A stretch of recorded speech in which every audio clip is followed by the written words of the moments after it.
Hey guys, and welcome back again to another video. In today's video we're going to be talking about support and resistance. Now in this series, the full Forex trading course, the basic course on my YouTube channel, we've now on episode 5, I believe, no 4. Either way, today's video we're going to be talking about support and resistance and how you can implement support and resistance into your trading so you can benefit. So first things first, when it comes to support and resistance, a lot of people use it differently, right? A clean chart here on my screen. Now, some people look at the like a higher time frame and then place major lines where they see the market stopped and reversed from, right? Something like this. Cool. Support and resistance, right? Got support, broke support, resistance, support, etc. Now, personally, I don't like to use it like this, and I'm going to show you a better way and a simplistic way in how to use support and resistance. Look at the previous, at the recent market structure, right? Recently, what has happened recently? And I don't use lines, use like a zone, because price never stops at a specific point. It's usually in a zone, right? So what you need to do is right here, this is a zone. See, whole zone here was being used as support here again, broke through, but then came back again, retested it as support, and then again flew, broke, retested as resistance, broke down, and now price is rejecting this same area again, right, for the 1, 2, 3, 4, 5th time in a row. So that's how you use support and resistance, right? Very simple, very easy. If price breaks, comes back, retest, you're gonna look into buying. Simple. Price rejects, right, comes back a little bit, makes a new low, then comes a low, then comes back and make a lower high, then continue to the downside to make a lower low. It's very easy and very simple. Now when you use your support and resistance like lines, it's just, you know, like you put one here, put one there, like sure, this one is all right, but look, it's a zone. Price never even touched that point, and because it never touched it, you would have missed out on a trade. You don't want to do that. You want to be able to catch trades and not miss a lot of trades. Here we have another zone.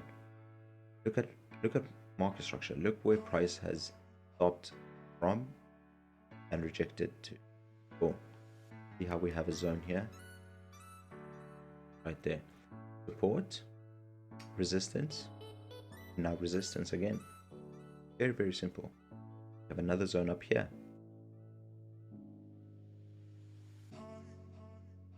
right? Look at that. Almost support, resistance, and resistance again, and boom, massive sell-off, right? Very simple. Yeah, this could be another zone. Boom, right there. Price could very well come here and break, something like that, or it could come down to this low.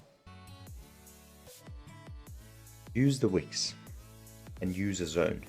Don't use a very specific point price, because you can never predict where the last pip is. That's why use zone, use triangles, and look at recent price action and recent market structure. Don't go back here, be like, oh look, there's a support here, that means it would reject, right? Like sure, you know, sure, but look, we already have a brand new zone that price has created here, but we don't even need to do that, because we have one here. That's why I said look at price action that matters and is relevant, because back in the day down here, the world wasn't the same as it is now here. Price behaves differently, and we want to move with price and adapt and react. So this is how you use support and resistance. Very simple, very clean. I don't want to make it complicated, because it's not really that simple. Support and resistance, market structure, see where prices, you know, rejected or bounced from a few times, and then just put a zone in. and then preferably use a color that your eyes are comfortable with, because you're going to be looking at these zones and take trades from to a lot. So use a color that you are comfortable with. So guys, I hope you enjoyed this episode of I think it's 4 or 5, either way. I will have a full trading course by episode 3, where you can literally come in and watch this whole series, where you can move from a complete beginner to some sort of intermediate trader. Guys, if you are appreciating this content, please leave a like, comment, subscribe. I'll see you in the next one.